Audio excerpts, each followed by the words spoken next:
How did ancient civilizations freeze ice in the middle of a scorching desert without a single watt of electricity?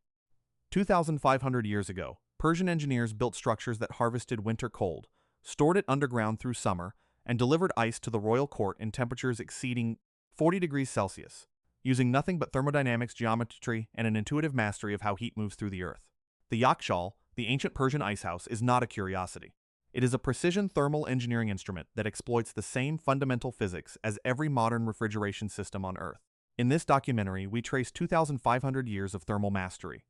From the underground Qanat channels that cooled Persian cities by moving water through the Earth's thermal mass, the wind-catching towers that turned desert breezes into interior cool, to the closed-loop geothermal systems of 2026 that use the Earth's constant subsurface temperature as a thermal battery for entire cities, the physics has not changed.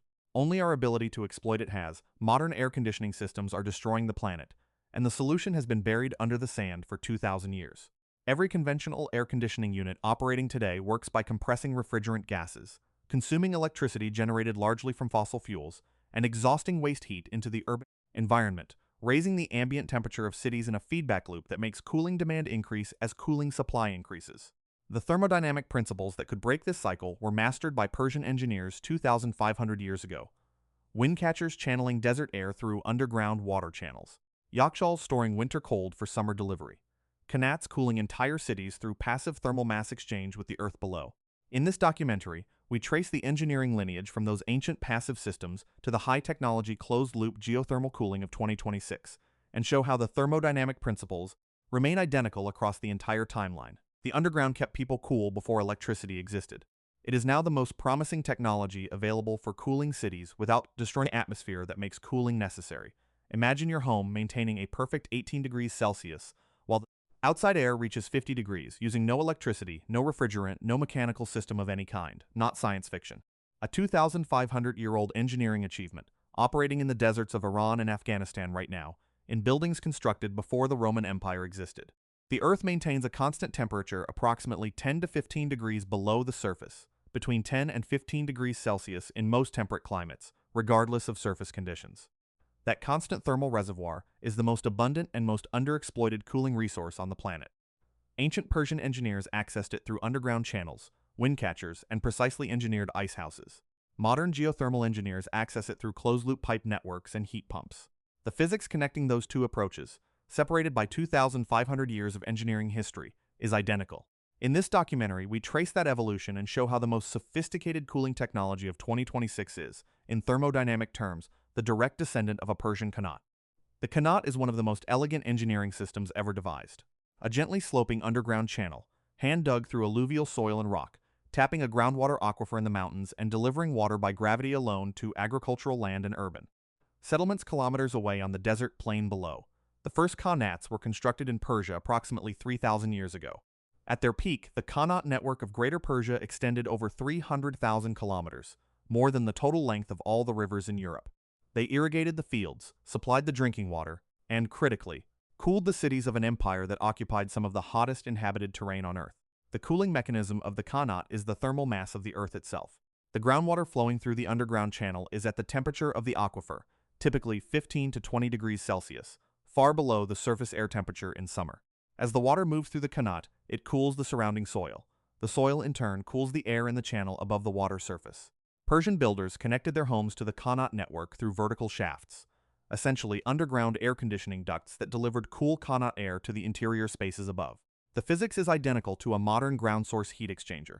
The Earth's thermal mass moderates temperature extremes, and a fluid, water in the qanat, refrigerant, or water in a modern system, exchanges heat with that thermal mass. The Yakhchal extended this thermal engineering into active cold storage. A conical mud brick structure, its walls thick and its interior in permanent shadow, sat above a deep underground chamber. In winter, water was directed across shallow evaporation pans adjacent to the structure, the combination of radiative cooling to the clear desert night sky and evaporative cooling from the water.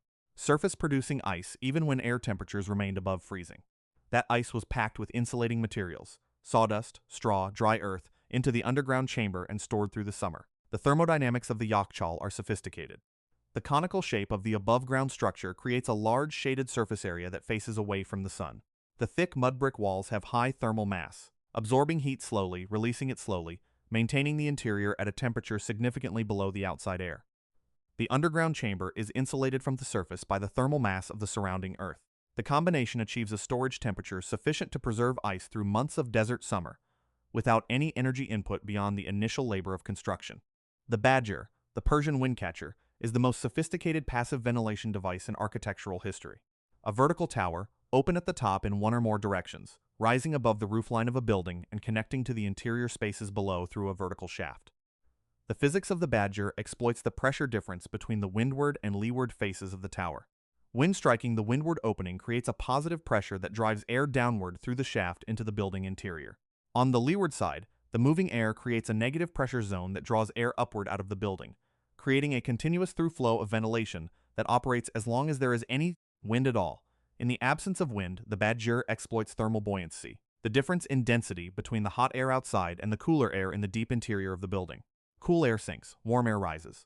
The Badger channels this natural convective flow, drawing hot air out through the leeward openings and allowing cool night air to sink through the windward shaft into the building mass below. The most sophisticated Badger installations combine the tower with an underground Qanat connection. Hot desert air entering the Badger was directed down through a shaft that passed close to or across the Qanat channel.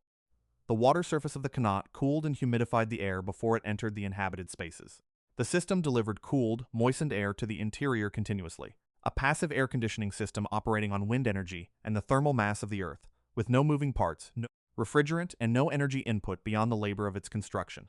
Persian architects optimized the Badger geometry over centuries of empirical refinement. The height of the tower, the cross-sectional area of the openings, the orientation relative to prevailing winds, the internal partitioning that separated incoming and outgoing airstreams, each variable was tuned to maximize airflow and minimize heat gain. The resulting buildings maintained interior temperatures 15 to 20 degrees below the outside air temperature on the hottest summer days. The thermodynamic principles these builders optimized by trial and error were not formally described until the development of fluid mechanics in the 18th and 19th centuries. But the optimization itself was complete centuries before the mathematics existed to describe it. The Industrial Revolution did not immediately displace passive cooling. For most of the 19th century, the ice trade, harvesting natural ice from frozen northern lakes in winter and shipping it to tropical destinations in summer, supplied cooling demand in a form that was economically viable if environmentally unsustainable at scale. The thermodynamic insight that made mechanical refrigeration possible, that compressing a gas raises its temperature and expanding it lowers it, was understood by the mid-19th century. The first practical refrigeration machines appeared in the 1850s. By the early 20th century, mechanical refrigeration had displaced natural ice in commercial applications. The invention of the Freon refrigerants in 1928 made domestic air conditioning both safe and affordable, and the post-war construction boom in the United States built an entire built environment around the assumption of cheap, abundant mechanical cooling. The architectural consequences were profound. The passive design traditions that had kept buildings comfortable for millennia, thick walls, courtyards, windcatchers, underground connections, orientation to prevailing winds, were abandoned. Buildings designed to depend on mechanical cooling could be any shape, any orientation, any size. The air conditioning would manage the thermal environment regardless. The glass curtain wall office tower, the suburban tract house with minimal insulation, the shopping mall with no natural ventilation, all became possible when the energy cost of cooling was externalized to the electricity grid. The environmental cost of this transition is now the defining engineering challenge of the century. Air conditioning accounts for approximately 10% of global electricity consumption, and that fraction is growing rapidly as global temperatures rise and populations in hot climates acquire purchasing power. Each air conditioning unit exhausts waste heat into the urban environment, contributing to the urban heat island effect that makes cities hotter, which increases cooling demand, which exhausts more waste heat. The refrigerant gases used in conventional systems, hydrofluorocarbons, are themselves potent greenhouse gases when released to atmosphere. The cooling system designed to make the built environment comfortable is, at global scale, making the planetary environment less comfortable. The solution is not the abandonment of cooling. It is the return to the thermodynamic principles that the Persian engineers understood. Use the Earth's thermal mass, not the atmosphere, as the heat sink. The ground source heat pump is, in thermodynamic terms, a motorized qanat. It exchanges heat between a building interior and the Earth's constant subsurface temperature, using the same thermal mass principle as the Persian underground channel, but with a mechanical heat pump to move heat against the natural temperature gradient rather than relying on passive thermal exchange alone. The Earth maintains a constant temperature at depths between 10 and 30 meters, between 10 and 15 degrees Celsius in most temperate climates, rising to 20 to 25 degrees in subtropical regions. Below the influence of seasonal temperature variation, The subsurface is a stable thermal reservoir that is warmer than the winter air and cooler than the summer air simultaneously. A ground source heat pump connects to this reservoir through a closed loop of pipes buried in the ground. In cooling mode, it extracts heat from the building interior and rejects it into the ground, using the cool subsurface as the heat sink rather than the warm atmosphere. The coefficient of performance, the ratio of cooling delivered to electricity consumed, is typically 3 to 5 times higher than a conventional air conditioning system, because the temperature difference between the source and sink is far smaller than for an air-to-air system. By 2026, closed-loop geothermal systems have advanced beyond individual building installations to district-scale thermal networks. A district geothermal system connects multiple buildings to a shared ground loop, allowing buildings that need heating to share thermal energy with buildings that need cooling simultaneously, reducing the total energy required for the district as a whole. The ground loop becomes a thermal battery for the urban district, storing summer heat for winter heating and winter cold for summer cooling, exactly as the Persian Yakhchal stored winter cold for summer delivery. The 2026 frontier of geothermal cooling technology is the integration of AI-driven optimization with district thermal networks.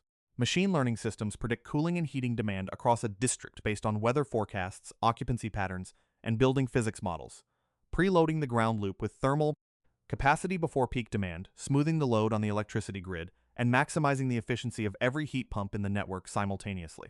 The digital optimization of a thermodynamic principle that Persian engineers implemented in mud, brick, and water 2,500 years ago. The most advanced building cooling systems of 2026 do not choose between passive and active thermal management. They integrate both, using AI-driven ventilation systems that replicate the function of the Badger, combined with ground source heat exchange that extends the thermal mass principle of the Qanat to depths and efficiencies impossible for passive systems alone. Contemporary architects working in hot climates are returning to the geometric principles of Persian passive design, courtyard buildings that create sheltered microclimates, thick thermal mass walls that absorb daytime heat and release it to the cool night sky, orientation and shading strategies that minimize solar gain on the most exposed facades. These passive strategies reduce the cooling load that the active mechanical systems must manage, reducing energy consumption not by replacing the mechanical system, but by reducing the demand it must meet. The economic case for passive-active hybrid design is now compelling.